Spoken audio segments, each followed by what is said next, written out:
just while we start. We're off. We're in. Okay. Are we ready? We live? Yeah.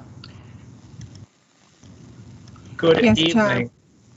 Good evening and welcome to this virtual meeting of North Tyneside Council's Children Education and Skills Subcommittee following the introduction of regulations by the government enabling local authorities to conduct their meetings remotely in light of the current coronavirus pandemic. My name is Matthew Thirlaway. I'm chair of this committee. This meeting is being streamed live on the council's YouTube channel to enable members of the press and public to observe the meeting. Before we go on with the agenda, I would like to make it clear who is participating in the meeting. I would like to ask everyone present to confirm their attendance.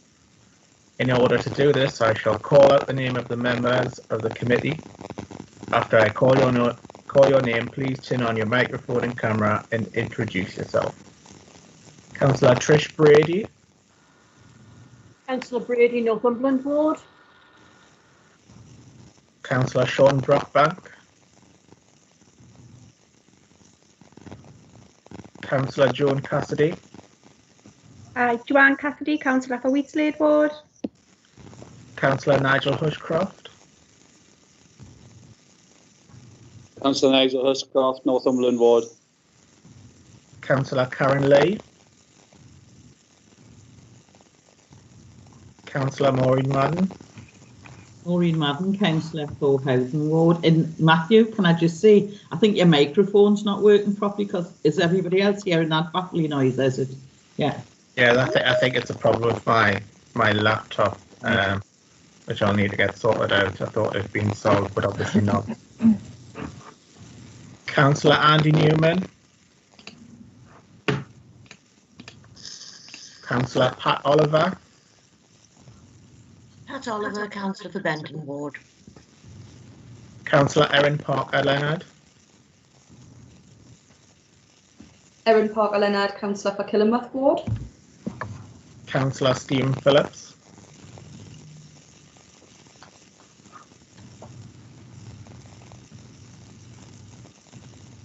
Councillor Matt Wilson. Yes, here, Chair. Councillor for Preston Ward in North Shields. Mrs. Michelle Ord. Hi everyone, Michelle here, Parent Governor Representative. Mr. Stephen Fallon.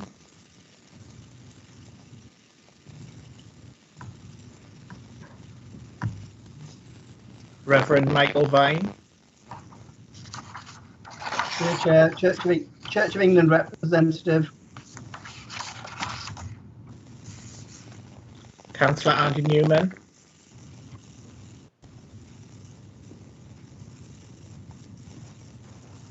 Hi, Chair, sorry about that. My PC seems to be doing its own thing. Councillor Andy Newman, Northumberland Ward.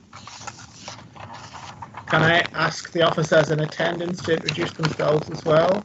Diane Buckle. Good evening, everyone. Diane Buckle, Assistant Director, Education, Employment and Skills, North Tyneside Council. Nick Flavelle.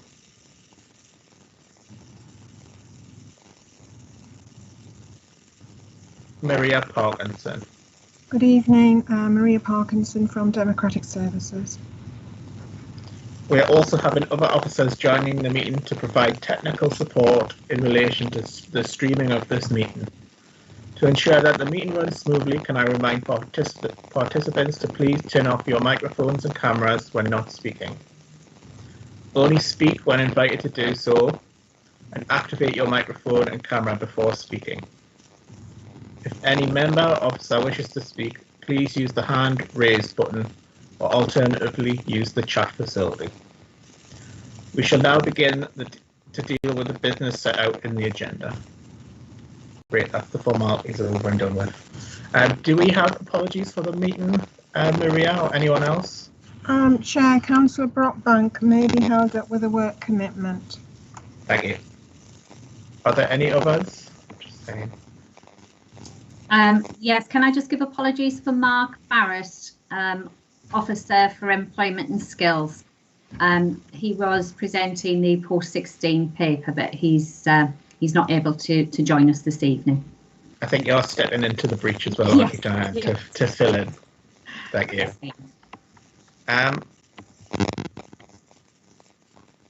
Is there anyone else, Michael? Michael, you've got your hand up.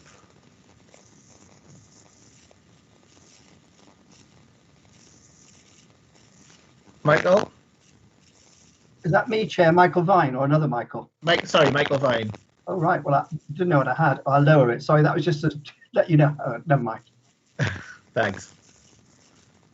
So we've only got Councillor Sean Brockbank from the committee who sent his apologies. And Councillor Maureen Mann will be leaving at 7 o'clock to attend another meeting. That's great. Do we have any declarations of interest for any of the items on tonight's agenda?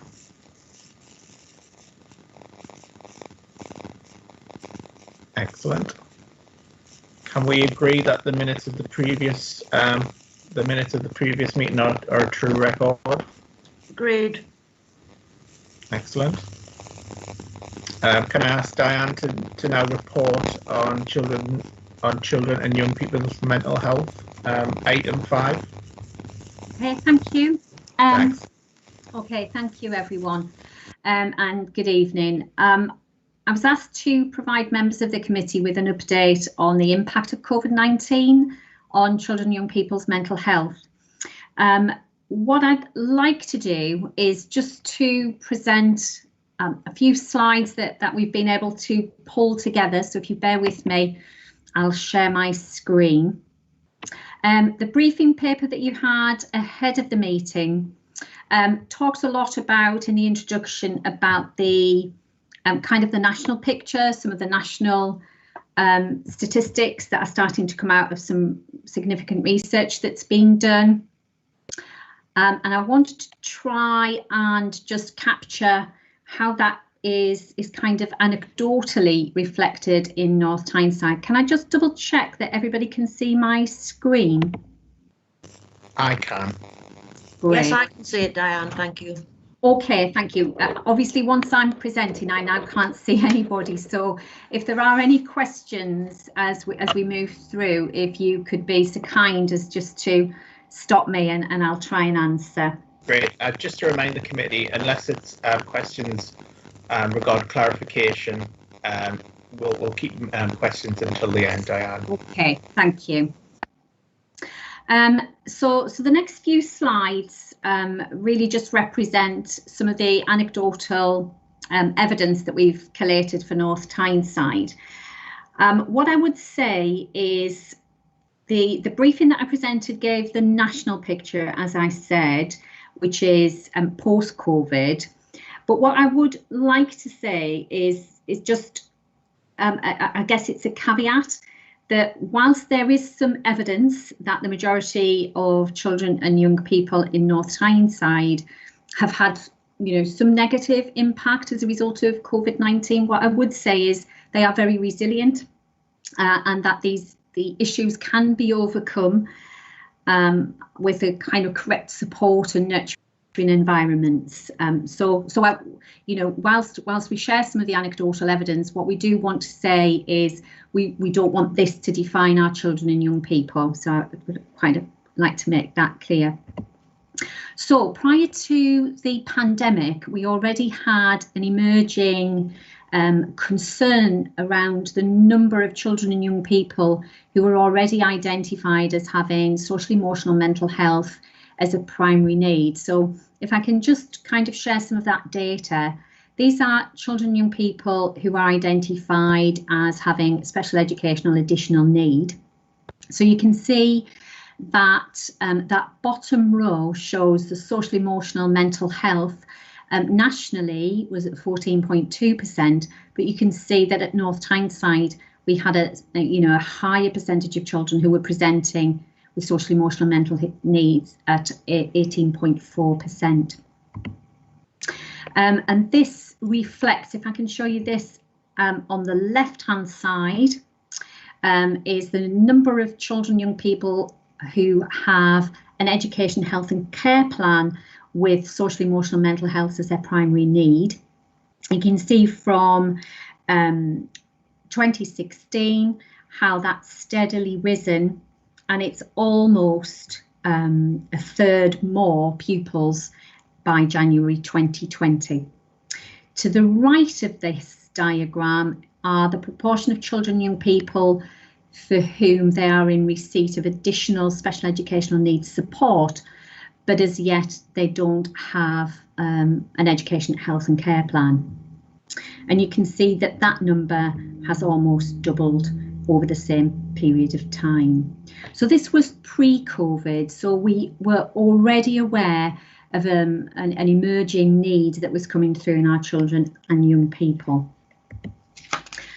As a result of the national picture and some of the national studies that were coming through, which so the NHS, 1 in 6 children and young people would have had a negative impact on their mental health and well-being as a result of the pandemic. What we did was we issued a survey to all of our schools to try and capture the school perception of whether COVID-19 had had an impact on the mental health of the pupils in their school. And it was viewed negatively. So the responses were that yes, it was having an impact, and yes, it was a negative impact. And you can see that the vast majority felt that there was a negative impact as a result of COVID-19. Now the response rate, which I kind of shared with you in the briefing paper, was that we had 60% of our schools, we have 79 schools, so we had roughly about 48 schools respond, and of that, approximately 77% of them, so 3/4 of them, were actually from our primary and first school colleagues. And you can see that what it was coming through was that the main kind of experiences and difficulties were anxiety, where you can see the answer to that is yes, that they felt children had experienced greater anxiety. Low mood and depression was also high. This is school refusing. So some children for whom, they were afraid to come back to school for a variety of reasons. And I've got a few slides later where some of our children with special educational needs were very frightened of COVID, and catching COVID was the phrase used. We had a lower percentage, but some were demonstrated as self-harm. This is kind of OCD tendencies, so particularly with some of the regimes that we put in place and needed to be put in place around space, face and that hand washing. Poor sleep was named. Some loneliness, and some of that was to do with spending a long time on computers, on devices at home, missing that social interaction with peers, and then some relationship issues and kind of falling out and not being able to kind of repair broken friendships, in the kind of timely way that would have happened had children been in school. So these were some of the areas of presentation and it is the view of the staff in school. I just must reiterate that. So again, some of those other issues that staff talked about: missing friends, missing social groups. I think sometimes the online WhatsApp groups perhaps led to some falling out, but didn't quite replicate talking, seeing each other in person, socialising at playtimes and lunchtimes and after school. Lack of motivation was another issue identified by staff. Children really struggling to maintain motivation in that online environment. Perhaps being able to kind of engage for a short while and then kind of becoming quite demotivated as the weeks went on. A lack of confidence from some children and young people who benefit greatly from having that adult in the room with them to try and encourage them and to support them in if they kind of reached a stage of learning where they were perhaps a little bit stuck. That lack of resilience, particularly some of our older children felt from the point of view they'd missed so much learning, what was the point? How will we ever catch up? Some coping strategies, some of our children and young people felt that they were really struggling with how to manage the kind of pressures in the community, as well as the pressures around learning.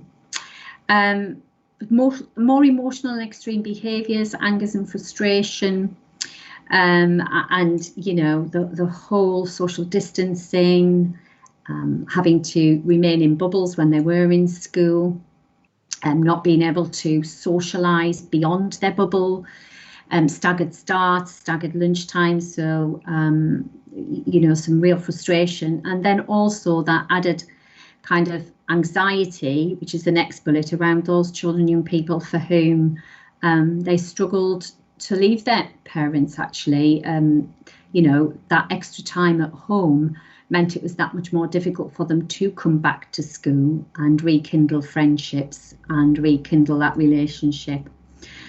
Some relationships had broken down and it was, quite difficult. And what I would say is the periods of lockdown seemed to be coped with better in many respects than the ongoing periods of those kind of 10 days of staying at home as a result of contact tracing, and that in and out of school was also a huge hurdle for some of our children and young people.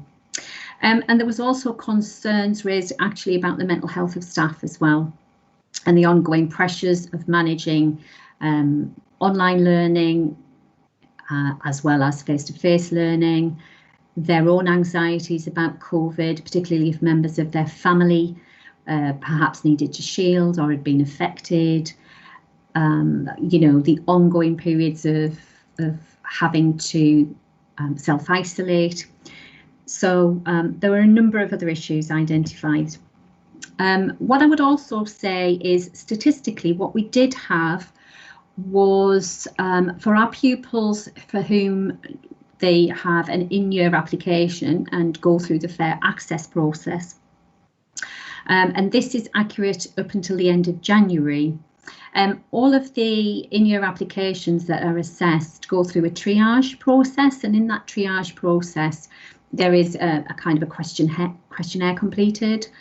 And what that showed us was that of the 114 pupils from this current academic year up until the end of January, 41 cited a deterioration in their mental health as a result of lockdown. A further 44 identified their mental health as being an area for which they were concerned, and that it hadn't changed, but that it was already poor at that point in time. And the remaining 29 didn't have a COVID mental health question completed.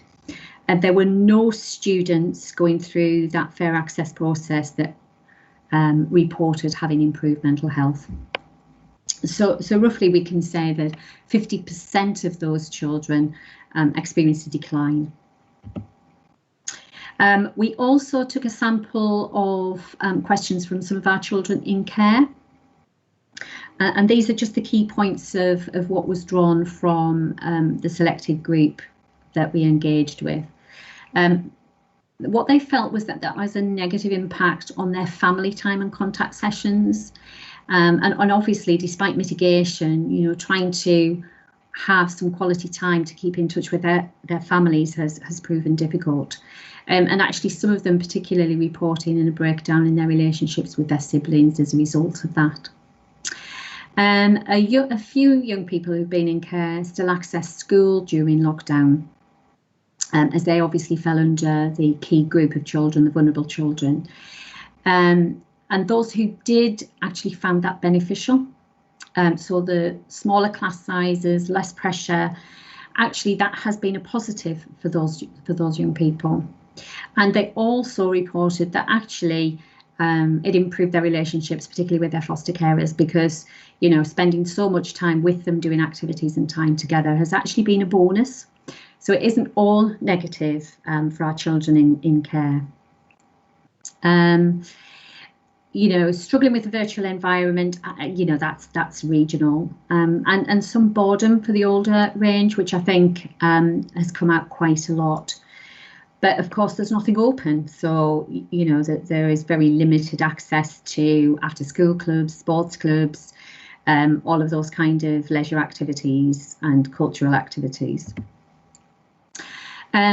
We have our Send Youth Forum, and our participation team captured some of their views, and you can see that the top was that their anxiety over transport and actually getting to school, being really worried that the kind of taxi transport would be clean, make them be really concerned about how they would get there. Some physically were upset because, of course, because of the changes in their physical routine, you know, there was more time lying down. So that's kind of a key example of how, you know, when they went to go into their powered wheelchair, you know, that had actually physical issues as a result of the kind of lack of kind of access that they would have previously had. Those who were isolating and shielding, really concerned about going out, which I touched on earlier. And actually really concerned about their parents going out and bringing that virus back was the phrase used. So a real sense of fear, and that was more than their peer groups. Biggest impact, social interaction, being bored, feeling isolated. And one member of the group, I'll just highlight here, had said that, you know, between Youth Forum, that was the only time that they'd actually met with their peers. So feeling quite low and missing their friends. And then that kind of last worry was then about the worry of what they'd missed. Particularly for our older children, you know, those work experience opportunities which have been, you know, limited as a result of restrictions, but also the ability to kind of develop their confidence around independent travel. However, what I don't want to do is kind of just think of all of the negatives, because there have been some positive impacts, and we did try to capture that as well. And I think that the two key things are particularly around the discussion around mental health. It's, you know, far more open a discussion now for children and young people and for staff in school, and there's a greater understanding of the importance of mental health. And that will ultimately lead to, you know, those greater strategies to help and greater awareness to speak about it and to seek help. You know, the time spent with our vulnerable children and young people, for whom schools have continued to be open, has been positive for them, you know, and many schools anecdotally have told us that there's been improved confidence and certainly engagement, and that relationships have really strengthened as a result of that during this period of time. There's also been that kind of increased family time as well, and for some children that has had benefits on their behaviour. Some less confident pupils have actually responded well to online learning. They've not felt embarrassed or reluctant to kind of, you know, put something in the chat and share online, whereas in the classroom environment, they may have been somewhat overshadowed by more confident pupils. So, you know, that remote learning has also benefited some of our less confident pupils. And there's been less of a fear of missing out because not much has been happening. So it isn't like, you know, they've felt that all of their peers have had a wonderful social life, because it's kind of hasn't been in existence for many of them. So that's a positive impact too. What I explained in the briefing paper that I shared was actually some of the support available. And so I just want to go through some of the mitigations that we've put in place for our children and young people in our schools. The government produced Wellbeing for Education and Return, and that was a national initiative, and it provided schools with a whole range of resources to strengthen their schools' support for improving wellbeing and mental health. We were kind of every local authority led that rollout of those materials, and all of our schools attended the webinars. What we also did was we slightly adjusted some of the materials to make them slightly more accessible to the various phases, and every school was represented, and 2 key members of staff were invited to those webinars, and it was their responsibility to actually roll that back out in school. But we've offered ongoing drop-ins and ongoing support to make sure that schools are as familiar with those resources as possible. And we've had some really positive feedback on the rollout of those materials to our schools, with 100% feeling that the content and how it was presented was useful and highly rated, and that the materials and training resources would be shared out more widely. And you can see that we have shared with all of our schools. But it also enabled 97% of our delegates to feel that they were far more confident in dealing with mental health in school. What I would say is there's also a whole range of materials and resources and agency support available. And what we created was a one-stop shop on our website, so that all of our schools would know where to go to for access to a whole raft of resources, training materials and online resources that are available. What I'd like to draw your attention to is this bullet here, which is around mental health first aid pilot. What we initiated at the beginning of the academic year was a pilot project which we have an ambition to roll out to all of our schools. And this pilot project, and that is the second briefing that I shared with you ahead of tonight's meeting, which explains in great detail how that project will roll out. It's supported by Bernardo Strategic Alliance, and it aims to ensure that every single school across North Tyneside Local Authority will have 2 mental health first aiders, one of whom is a key member of the leadership team, along with all other staff trained to mental health awareness. The idea behind that is that all staff have the right tools to support all children at a point of need. It isn't meant to kind of take away any of the additional support around Thrive that exists in our schools, which is really well delivered and supports pupils at need.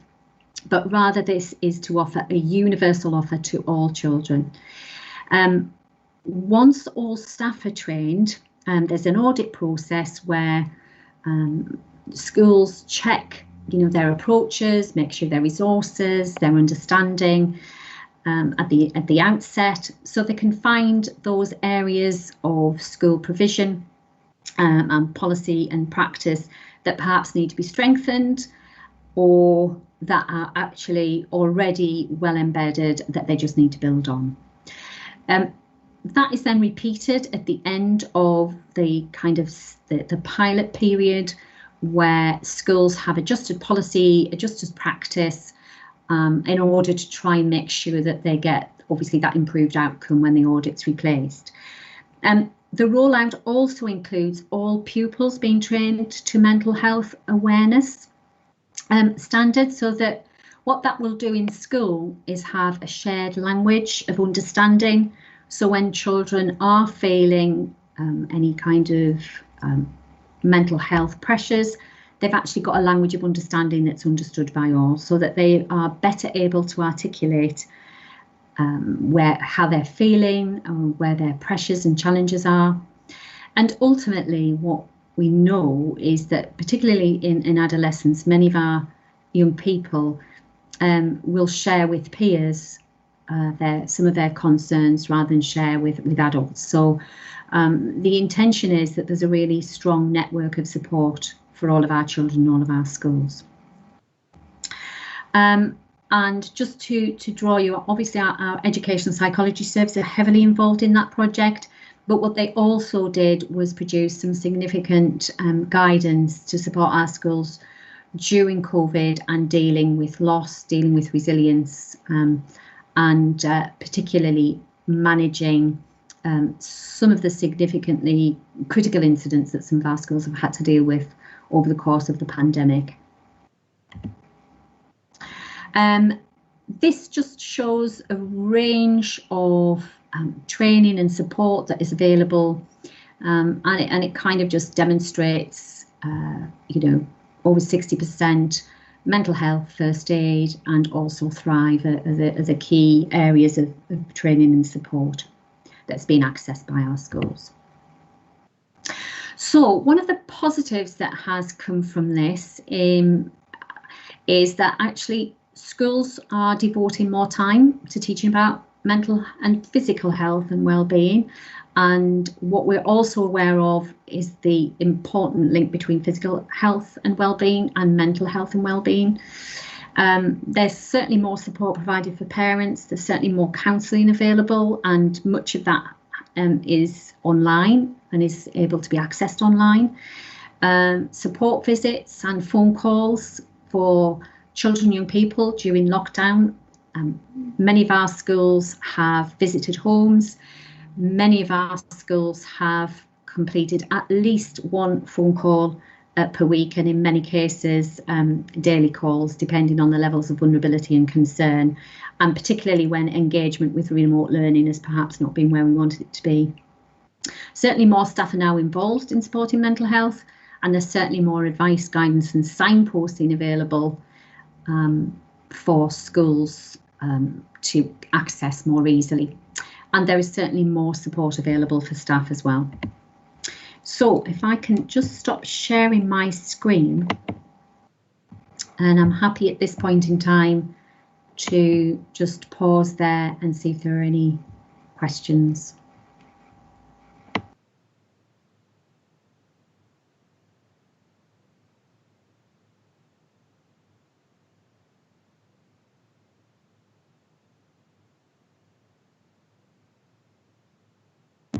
I'm sorry, I can't hear anybody. I do. It's Pat Oliver. I do actually have my hand up. And I'm now getting an echo on my voice as well. God. Can you hear me, Diane? Hello? Yes, I can now. Sorry. Sorry about that. Councillor Oliver? Thank you, Chair. Oh, the echo's gone now. That's good. It's been a dreadful time for everybody, Diane, and I'm really pleased at the amount of support that's been put into schools. You mentioned support for parents. Does that include the type of training that goes on in school? Because I would imagine parents would probably find that quite the type of training which teachers are receiving. And does that apply to foster parents as well? I would imagine that some parents would really appreciate the type of training that's been given to school staff as well. Hi, yes, thank you. Yeah, the support for foster carers, absolutely. What I would say is the ultimate rollout of the universal pilot that we're doing is that we start with school staff so that they've got the right skills, knowledge and understanding of the wealth of information around mental health and wellbeing. We then, the intention is that all pupils will also be trained to mental health awareness. And we also want to extend that to parents, but we wanted to prioritise staff because obviously at any point in time, any member of staff will be receiving children into school. And so then at the point of need, they need to be skilled first. And that was the intention of the rollout. But yes, absolutely. I understand that, Diane, but my point is that parents are probably dealing with it far more than school staff. And I do think it would be helpful for them to receive that training. And just very quickly, I'm assuming staff who live, who work in care homes for young people, they receive that training as well. I can only assume that. I'm sorry, I wouldn't have the answer to that, but I would like to think so. But, you know, I'll certainly ask my colleague to double check that. But I would have imagined so, but I wouldn't like to. I would expect it to happen, yeah. Thank you. Thank you. Could the committee get that clarification just to make sure that actually that is the case? I'll ask my colleague to. Great, yeah. thank you. Do we have any other questions or comments? Right, I've got some questions. I think I'd be surprised if there wasn't a negative impact on children's mental health during coronavirus. Do we anticipate this to be a long-term problem, or is this a bump in the road that the vast majority of children will get over, or is this something where it's going to take a long time and intense support to actually solve this? I mean, that's the burning question, isn't it? What I would say is inevitably there is an impact. We know that anecdotally from school staff. We also know it nationally from studies that have been taken, and that's why there's so much investment going into that. The vast majority of our children and young people with the right nurturing and care, it will be a bit of a bump in the road as you described, and they certainly will kind of bounce back, and they'll be resilient and they'll move on. However, we already had an increasing proportion of our children and young people for whom social, emotional and mental health was a primary need prior to the pandemic. So our focus is in making sure that we've got the right support available in all of our schools to try and minimise and mitigate against what is perceived to be a long-term impact of COVID. And I guess the long tail of COVID-19 is yet to manifest itself fully. And it could be that, you know, it's immediate, you know, once schools reopen. But what we also know is that our children and young people will still continue to experience periods of time where they have to self-isolate because of a positive case as a result of contact tracing. So we know we've still got that to manage for some time to come. Yeah, I think that's a really sort of open-minded approach to it, sort of preempting a problem that might not exist. So that's really good. Obviously, I think regardless of, you know, the scale of the problem, there will be a greater demand for more intensive support, like counselling, therapy, especially for children who already have problems. Mm-hmm. Is the capacity there? Obviously, it's not just a council issue; it's a serious issue for the NHS. But is the capacity there to sort of deal with the potential increase in demand? Because I think everyone here knows that actually, you know, mental health services aren't keeping up with demand across the country.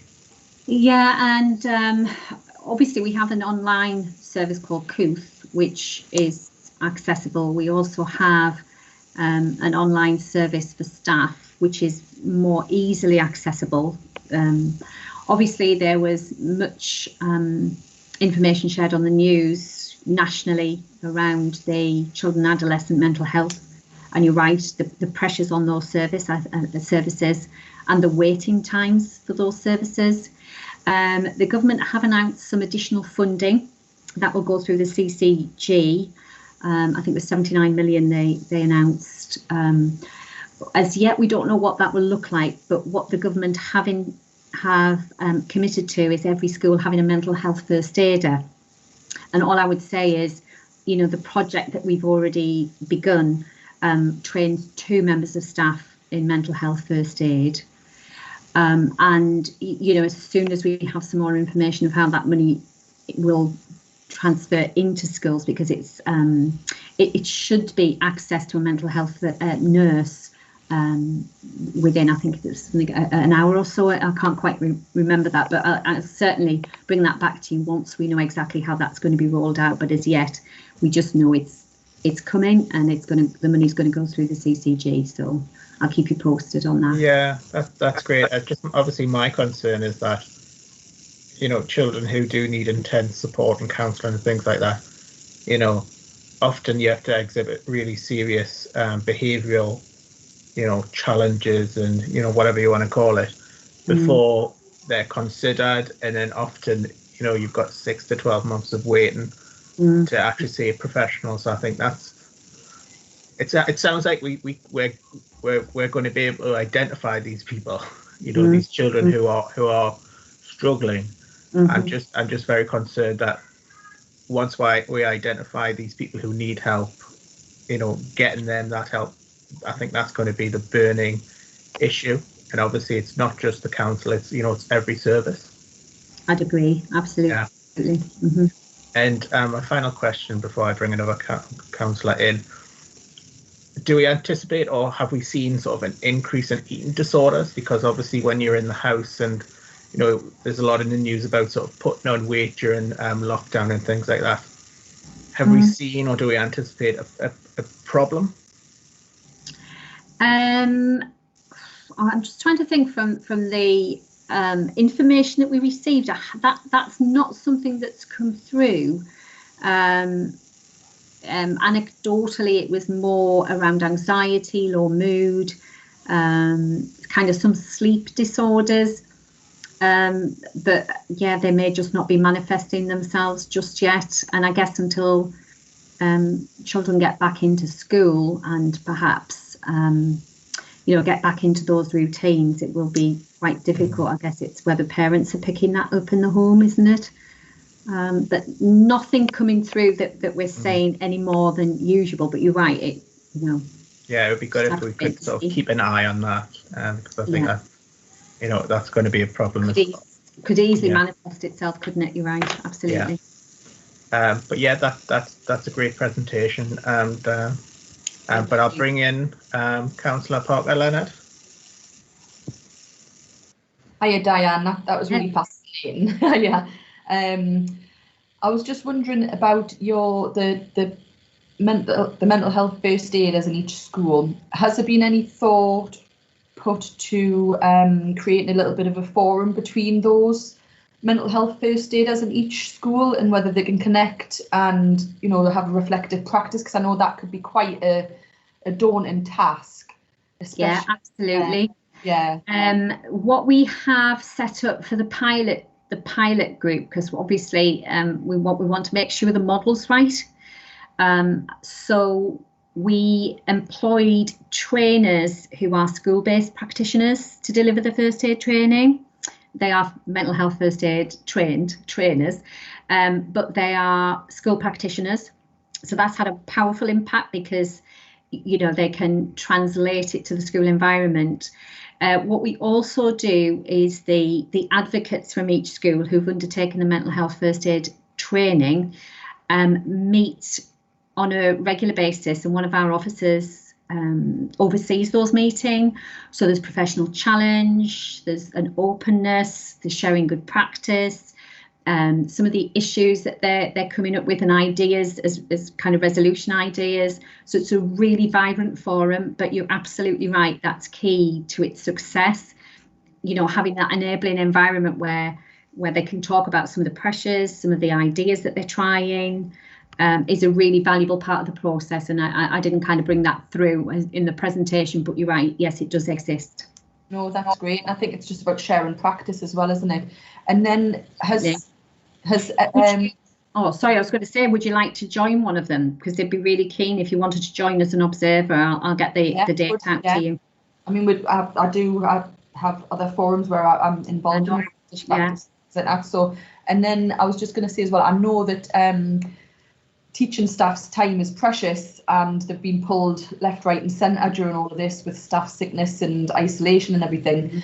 I know it's not always going to be possible, but has a strong emphasis been put on making sure that they have the time available to go and do these forums and to sort of ensure that they have that time? It's a lot to deal with, isn't it, being that mental health first aider? And it's huge pressure, which is ironic, isn't it, when we're thinking of mental health? Yeah, absolutely. I think what we wanted was, one of the reasons why we wanted one of the members of staff to be at a senior leadership level was to guarantee the time to do it. Yeah. Guarantee the priority to be given to it, so that, staff meeting time is devoted to that. There's time in the day, for staff themselves to support each other. And that was key, that actually there was a really mentally healthy environment in the schools as the starting point. So, yeah, there was tremendous value placed on staff mental health and wellbeing as the starting point. And of course, being online makes it in many respects so much easier. So there's no travel time. So, that in itself has actually facilitated more easily, particularly the meets that we're doing. Yeah, so important. Oh, thank you. That's great. Thanks, Diane. Okay, thanks, Chair. Great, thanks, Councillor. Are there any other questions or comments or concerns or information that members would like? Excellent, Diane. You're also reporting on the next item. Sorry, I don't have a presentation for this, but if I just share the briefing, if that's okay, and if I can just find it on my screen. I think it's probably easier if I just talk through the briefing, if that's okay, Chair. If I can find it.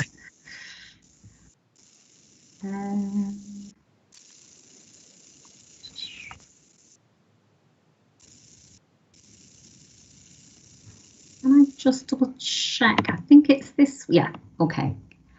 Can you see that? I can, yes. Great. Yes, thank you. Enlarge my screen a little bit. Okay. And I'll just increase the size. I mean, it's a very lengthy report, and many apologies that Mark's unable to present it, because obviously he heads up the team. But the report really was just an update on participation available, and there's just a couple of things I want to draw your attention to in this paper, which I think is really important for members. What I would say is, obviously in 2020, this time last year, we were particularly concerned around our year 11 cohort, that they missed that all-important summer term when schools were closed between March and June.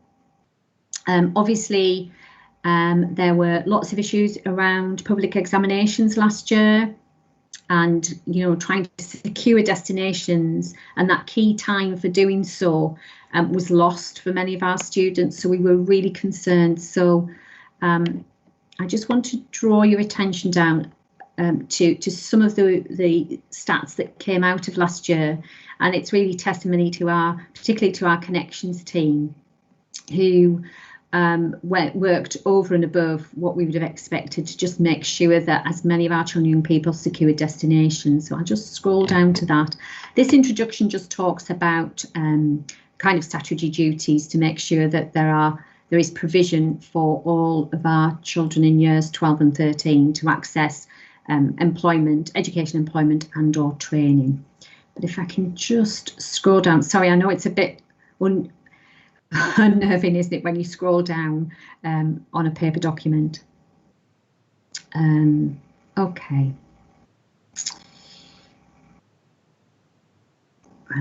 So you can see here that our outcomes, whoops, sorry, I've gone a little bit too far. Our outcomes and North Tyneside, so those in education, employment and training, compares really favourably to the national average. We're above the national average, and you can see that there's greater significance that we compare to the rest of the North East by 2 percentage points higher. What was really pleasing last year, and obviously these are last year's stats, is that we are in line with the national average for those children not in employment, education and training. And we've done a significant amount of work, as I said, to try and minimise that. We did some modelling in March, April of last year, based on where we were, and we'd modelled that it could have been as high as 5.6 proportion of children, young people not in education, employment and training. So we had a significant amount of focused intervention, making sure that absolutely every child was contacted to try and secure post 16. And you can see that compared to the North East, we've done exceptionally well. We're significantly better. Yeah, we've still got 2.8, and when we recognise that there's still more work to be done, but actually just comparatively, you know, that's a really positive picture. If we think about full-time, you can see that the vast majority of our children and people remain in full-time education, either moving on to their school sixth form or moving on to one of our further ed providers. And you can see that more of our children and young people also move into apprenticeships and work-based learning. So I just wanted to draw your attention to that. What I would say this year is, from learning last year, what we've already done for our year 11s is currently we're triaging all of our year 11s to make sure that we've got any identification of children, young people who are not returning to school, for whom this year has been a real struggle, perhaps who this last lockdown, kind of, I guess, going back to the previous presentation that I did, for those children who feel, what's the point, I'm already behind, I can't catch up. And so we're triaging that this week, and we're working with colleagues in early help and our connections advisor and our attendance team to actually begin the process of engaging with those students over the Easter break to try and encourage full attendance when we come back after the Easter holidays. I'll just also share with you, we also have a Route 16 programme that's happening, and they were children that we identified at the end of year 10 last year whose attendance at school had fallen, you know, well below acceptable levels. And we have successfully engaged, we identified 33 pupils, and of the 33 pupils, we've successfully engaged 31 of them in full-time education on a bespoke pathway that provides bespoke therapies, but also vocational and functional skills support.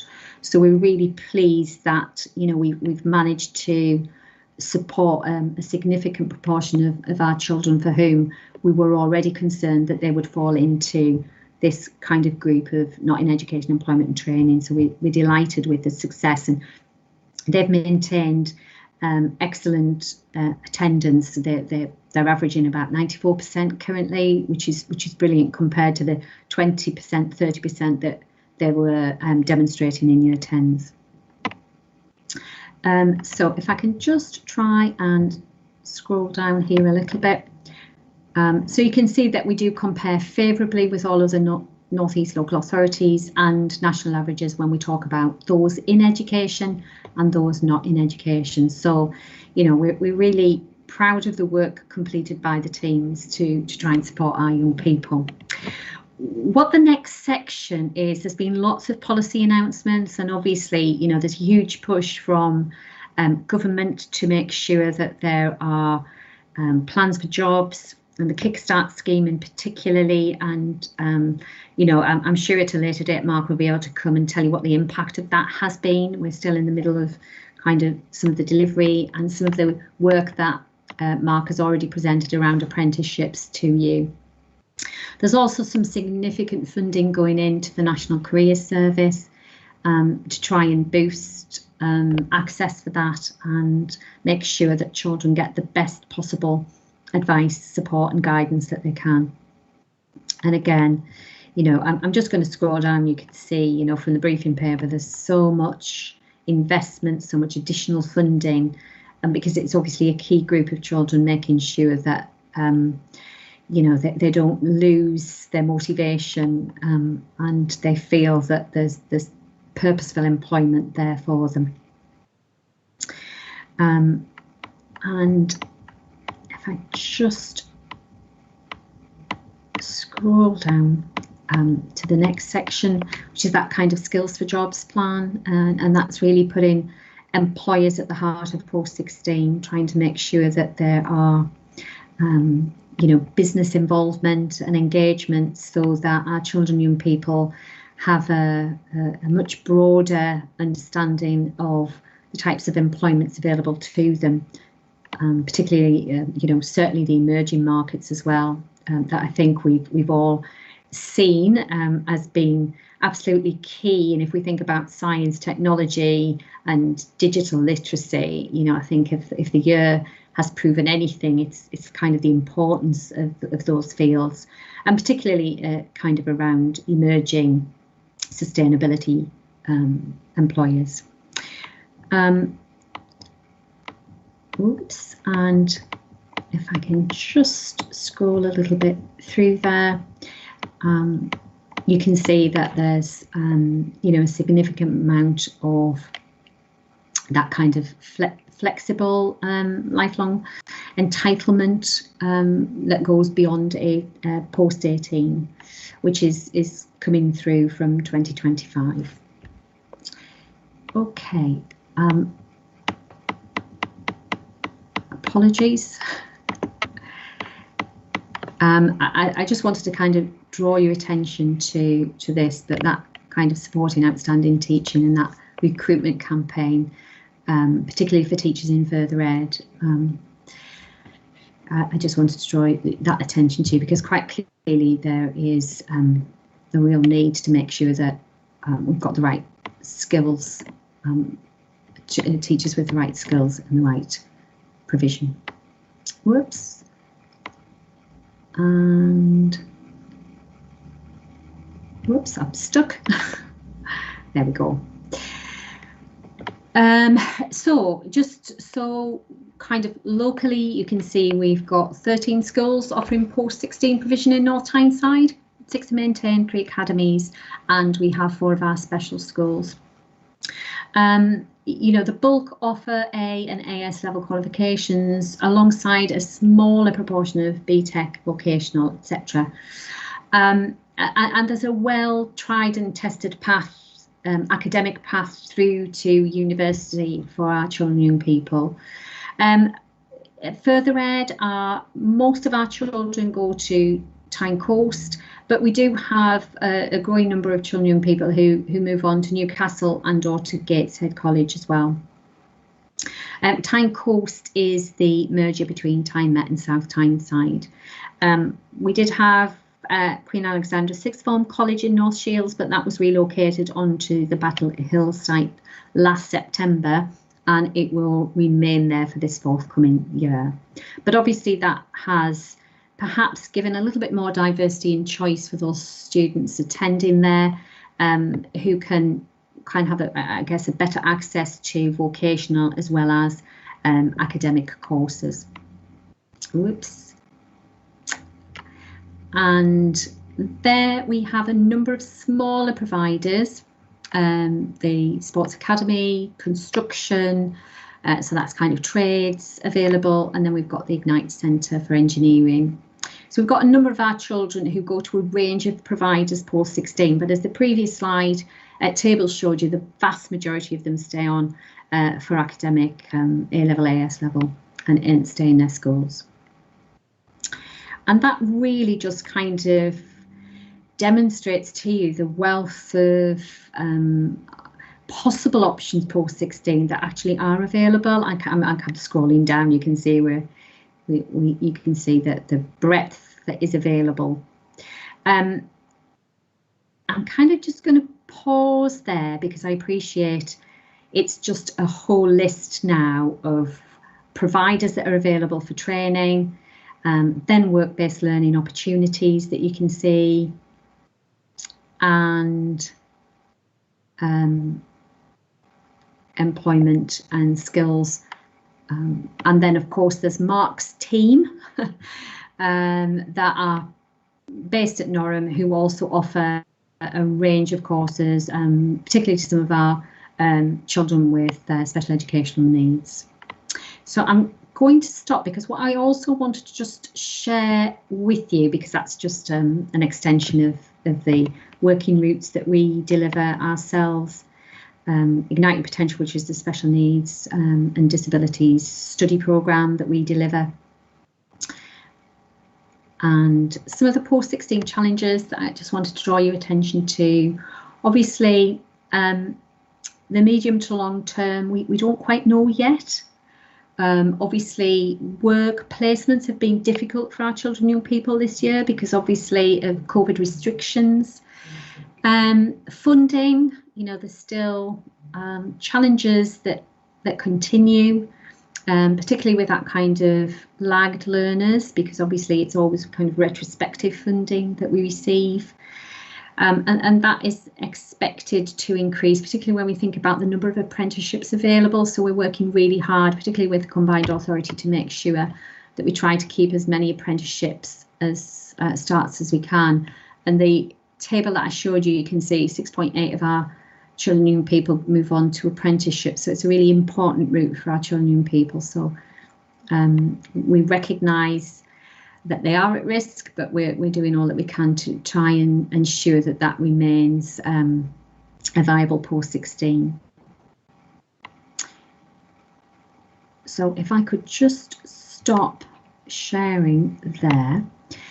What I would also just like to share with members of the subcommittee, we are currently undertaking a review of post-16 in light of some of the issues that COVID has raised, but also wanting to make sure that we have a really strong careers advice, support and guidance curriculum that begins before year 10, and a number of other areas that we wanted to look at was really making sure that we've got a very strong academic route that's well known and well understood, and really making sure that we work with business, our wealth of business colleagues, to try and impact on that kind of curriculum so that children and young people have an equally strong route into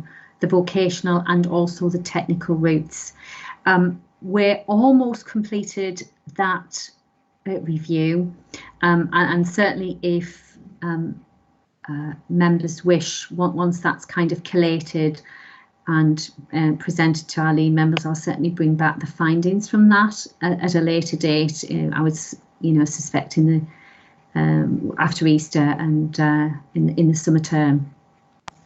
So I'll kind of stop there and once again give my apologies that Mark was not here to present his paper to you, but I'm happy to take any questions, and certainly we'll ask Mark if there's anything that you particularly want in the future that will perhaps enhance what I've just shared with you, and certainly enhance his paper. Okay, thank you. That's great. I think we appreciate that. Any questions to you? You might have to go away and find that information. So do we have any questions or comments? It doesn't look like it. My only question is, Councillor Oliver. Thanks, Chair. I was waiting to see if anybody else wanted to put their hands up first. That was a great presentation, and you know, council were doing some great things. My concern is, and it's probably not fair to ask you about this because it's a government initiative anyway, is the Kickstart scheme. As far as I've read it, the only compunction on employers seems to be to pay the national minimum wage for 25 hours a week and create 6-month work placements. I'm old enough to remember a similar scheme in the 80s, which was not a resounding success. And I know it's not a fair question to ask you, Diane, because you didn't design this, but is there any compunction on employers? It's very light on detail. And I'm wondering, is there any compunction on employers in the Kickstart scheme to provide any training, or, you know, it's incredibly thin on detail. It is. I would agree.